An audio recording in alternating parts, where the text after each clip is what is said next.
Hello again, it's Wing Nation presented by Sage Fruit. Talking sprint car racing, our favorite time of the week, and we are so glad that you have joined us. Steve Post in our Concord, North Carolina studios, from the Lethal Chassis studios from Mifflintown, Pennsylvania, Ashley Stremme. Hello, Ashley, how are you? Steve, not too bad. We did some racing here in Pennsylvania over the weekend. Nice. We hit Bloomsburg, we hit Path Valley, and Hagerstown. So I guess that's technically in Maryland. But I want to give a quick shout out to Path Valley Speedway. Steve, 6 divisions. You know what that means in the South. You're not getting home till about 5 a.m. Yeah. We were rolling out of the racetrack at the start of the 6th feature at 20 after 9. Nice. Big thumbs up. As the lover of efficient shows. Kudos to the folks out there at Path Valley. And yes, Hagerstown, Maryland, home of a Pennsylvania Speed Week event every year, much to the chagrin of certain people in the sport. Every year, it's the same thing. And every year, Hagerstown's on the schedule because it's a good racetrack and a good place to go. That is for sure. Hey, I mentioned Mifflintown also.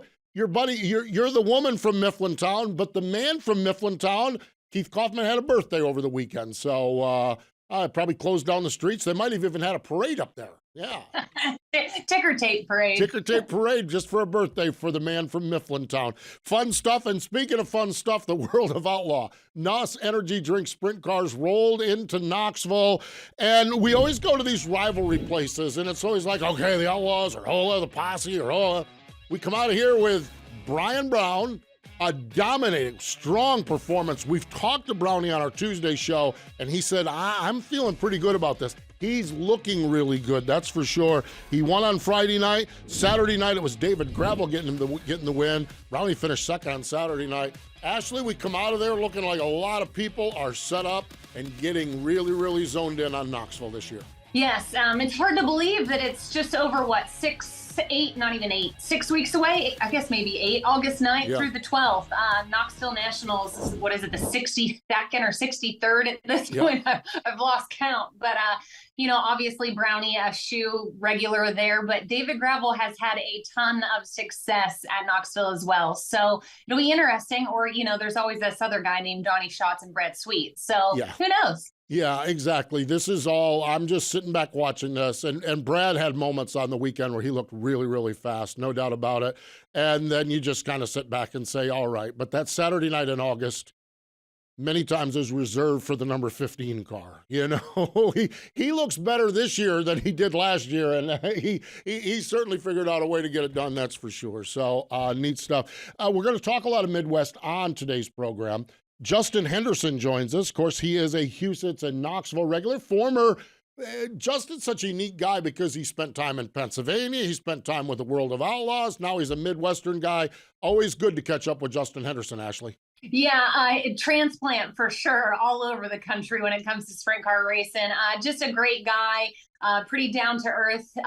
He's just a good dude. I got to know him pretty well when he was in Pennsylvania, and just a great all-around guy. Yep, can't wait. That's who we're going to talk to on the Sage Fruit Hotline. Stay with us. Justin Henderson joins us next. The Outlaws are headed back to the Pacific Northwest. Join us for 3 action-packed nights of racing August 31st, September 1st and 2nd at Skagit Speedway when the World of Outlaw NOS Energy Drink Sprint Cars return for the Sage Fruit Skagit Nationals. Kickoff for the Sage Fruit Skagit Nationals begins Wednesday, August 30th with a pre-race party, live band, Sage Fruit apple giveaways, and more. Then catch Donnie Schatz and the rest of the World of Outlaws as they take on Washington's best sprint car drivers Thursday, Friday, and Saturday nights. Details at SkagitSpeedway.com.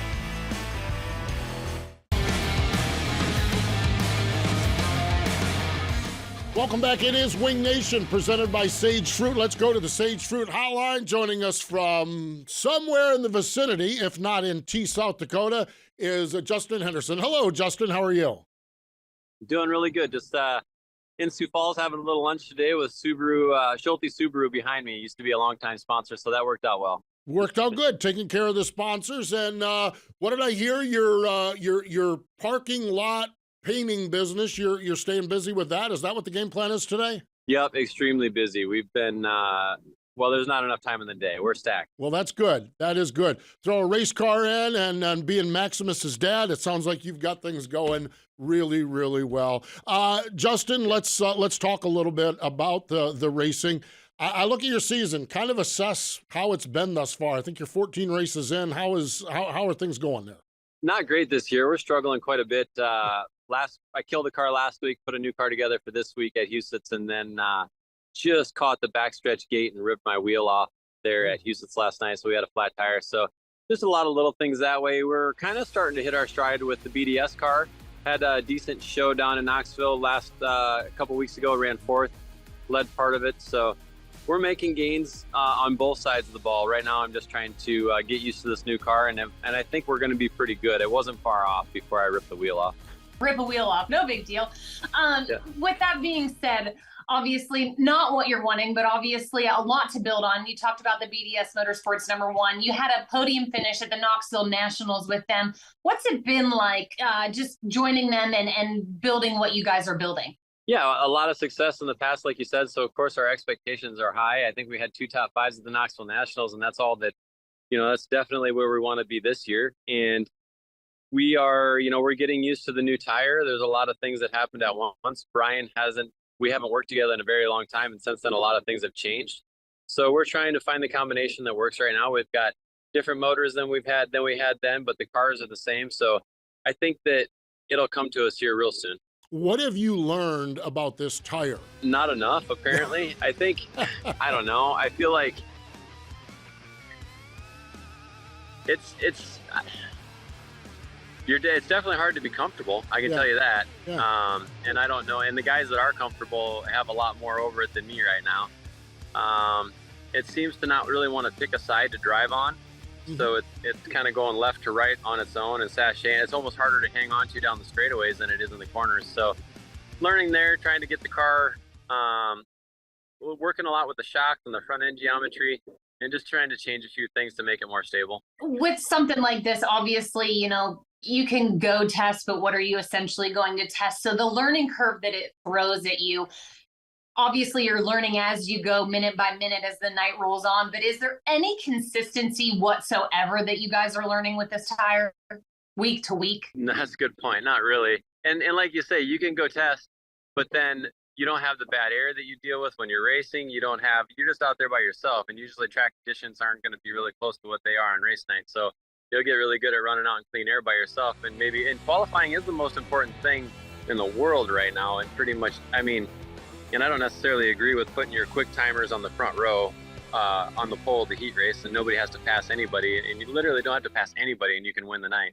And I'm not just saying that because I can't qualify quick time right now, but if you put a little bit of an invert there and make a race out of it, it's better for the fans, in my opinion. I've gone round and round with that. I'm with you on that. It's crazy the way they lay that out and the way they go.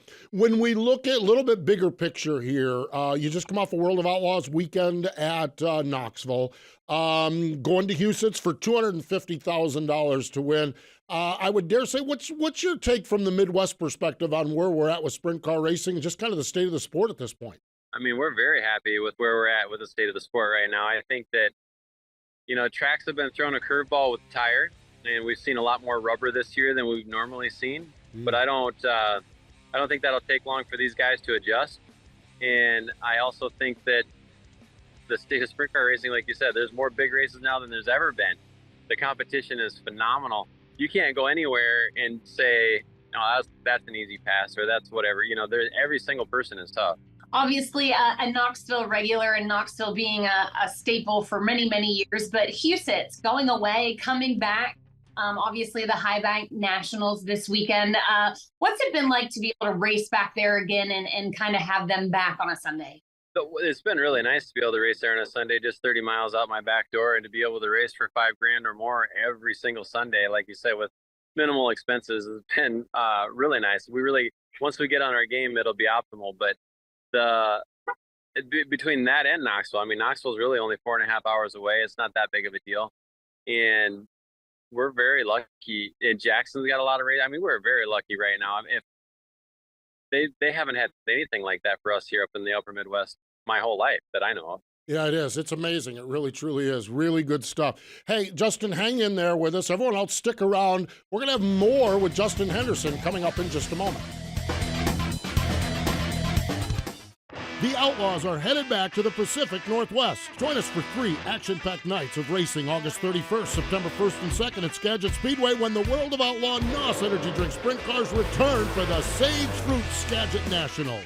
Kickoff for the Sage Fruit Skagit Nationals begins Wednesday, August 30th with a pre-race party, live band, Sage Fruit apple giveaways, and more. Then catch Donnie Schatz and the rest of the World of Outlaws as they take on Washington's best sprint car drivers Thursday, Friday, and Saturday nights. Details at SkagitSpeedway.com.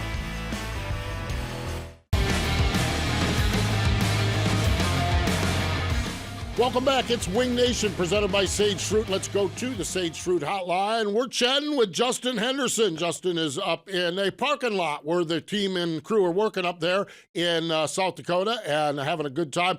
Justin, we talked a lot about racing there in the first segment of the show. Let's talk a little bit about family and friends and life. And, well, you are A, Maximus's dad, and B, Maximus's driver. He's the team owner, I guess, on this thing. How's Maximus doing, and how are things with the family? He's doing really well, and he's into everything. He's playing with his friends all day. He's excited to start go-kart racing, and you know, he has a lot of involvement with our race team. So it's really nice to have the family that is willing to support it instead of just, you know, when will you be back sort of a deal. You posted a cute Twitter deal. It was about basically lunchbox choice. It was either Super Mario Brothers or Brady Bacon, and it's always Brady Bacon. But I wouldn't have guessed that you are the lunchbox or lunch preparer for Maximus. I am the lunch preparer, absolutely. So my wife is a teacher, and my business is seasonal relatively. I mean, we only go about 8 months out of the year for parking lot stripes because we can't stripe, you know, when it's snowing. So I was the stay-at-home mom with Maximus. I was there every single day until he was able to start going to school. So, which was great. We got to spend a lot of time together and teach him all my bad habits and whatnot. So we're paying for that now, of course. But maybe it wasn't so good. But in the long run, hopefully he'll be. Hopefully he'll have some character. Well, he already does have some character, that's for sure. But maybe a little different kind, that's for sure. All right. So what is a good lunch? What's the key to a good lunch for Maximus? Peanut butter and jelly sandwich. Well, 2 things have to happen: a peanut butter and jelly sandwich and a Capri Sun or whatever, a juice box. But you got to make sure that you cut all the sides off the peanut butter and jelly sandwich and don't go too heavy on the jelly, and then cut it in 4 squares. So it's kind of like finger food. While we're talking about family, your wife, Jessica, originally from Pennsylvania. Have you guys started a transport company? Have I seen that you're kind of shipping things from Pennsylvania to Knoxville now to try to help alleviate freight costs because they're ridiculous and just things being lost along the way? Yeah, the second part for sure.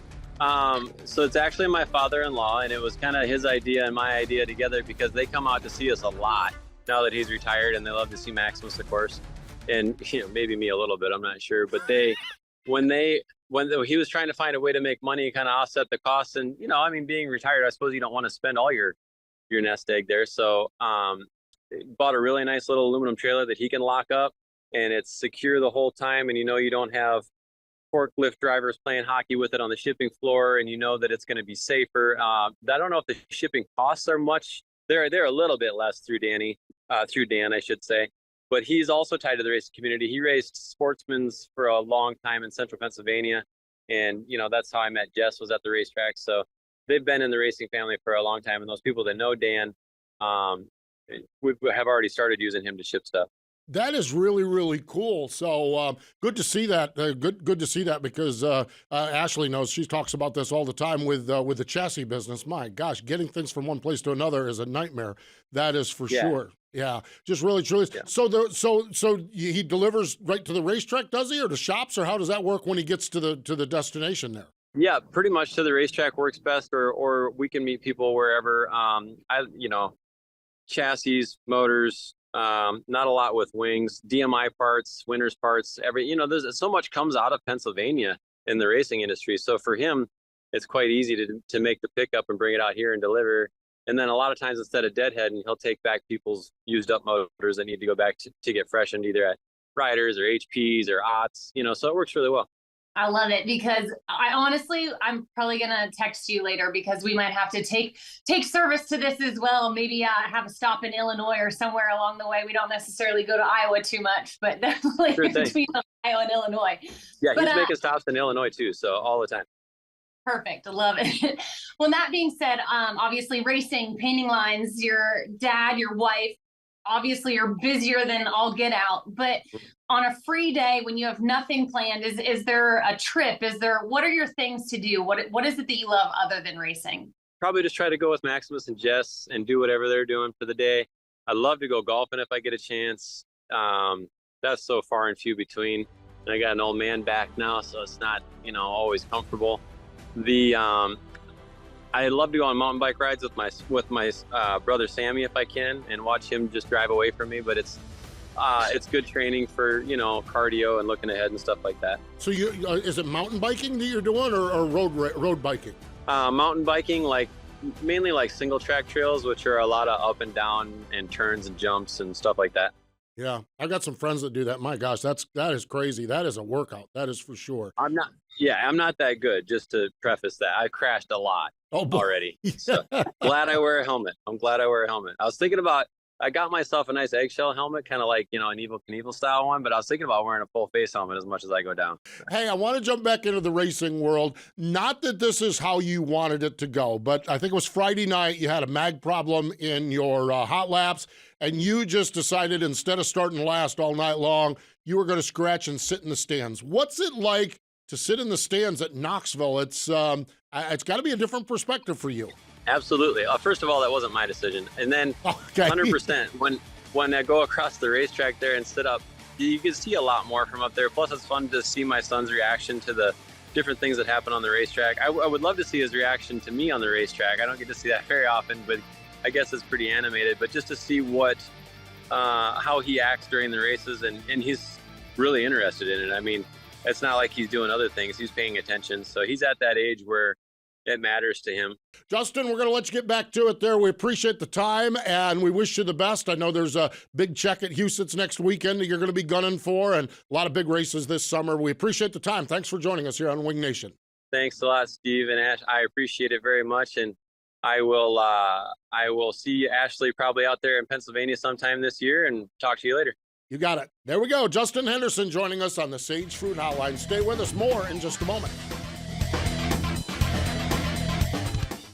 The Outlaws are headed back to the Pacific Northwest. Join us for 3 action-packed nights of racing August 31st, September 1st and 2nd at Skagit Speedway, when the World of Outlaw NOS Energy Drink Sprint Cars return for the Sage Fruit Skagit Nationals. Kickoff for the Sage Fruit Skagit Nationals begins Wednesday, August 30th with a pre-race party, live band, Sage Fruit apple giveaways, and more. Then catch Donnie Schatz and the rest of the World of Outlaws as they take on Washington's best sprint car drivers Thursday, Friday, and Saturday nights. Details at SkagitSpeedway.com.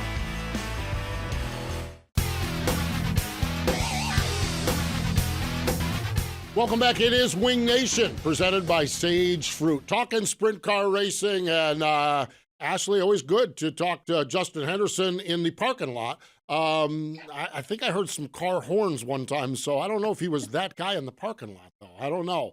He actually, during the break, he had to move a little bit, too. So we caught him during lunch.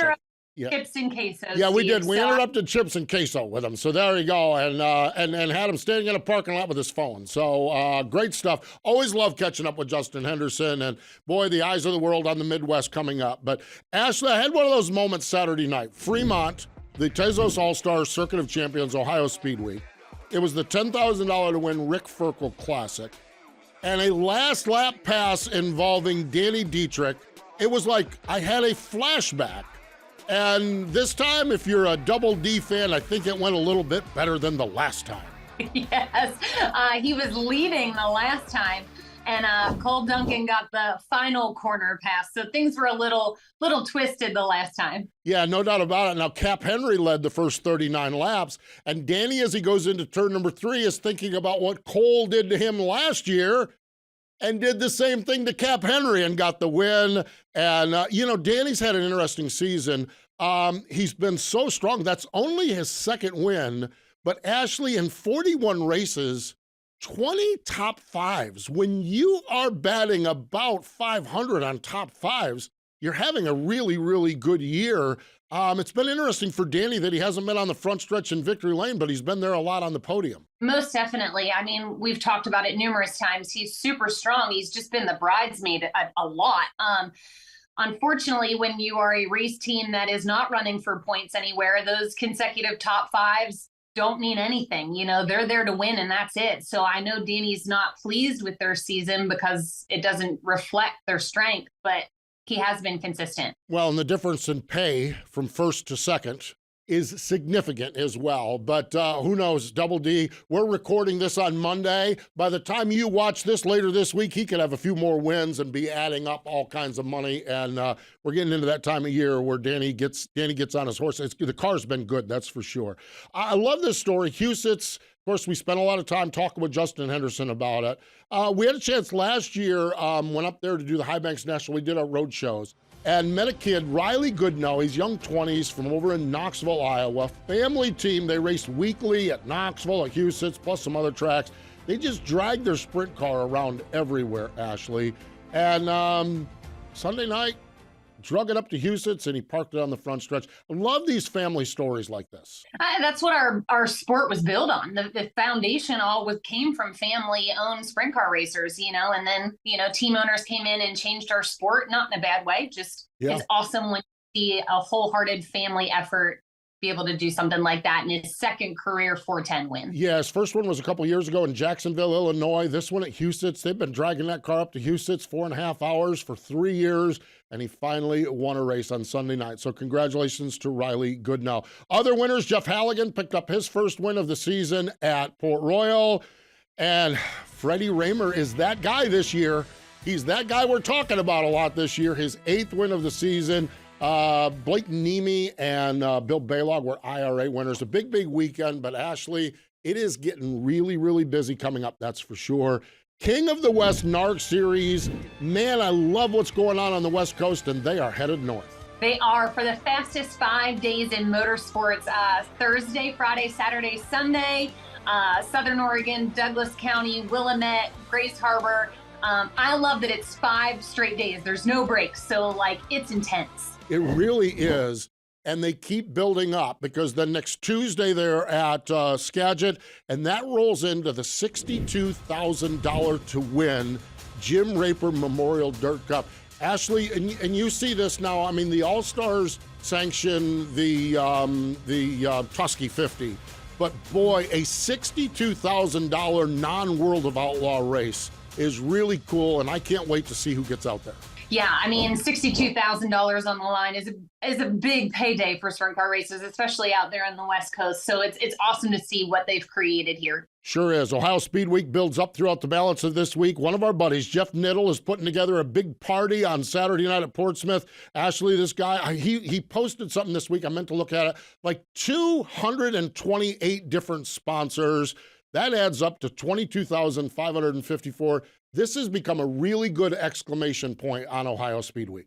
Yes, and Dean has busted his butt to make it happen. Really, truly has. World of Outlaws are in Beaver Dam for $20,000 to win, and the Border Battle, Knoxville and Huset's, $10,000 to win each night there at those racetracks. So great stuff, that's for sure. Good stuff also talking to Justin Henderson. We appreciate Justin taking time out to talk to us. More important, though, than all of that, thank you for joining us here on Wing Nation, presented by Sage Fruit.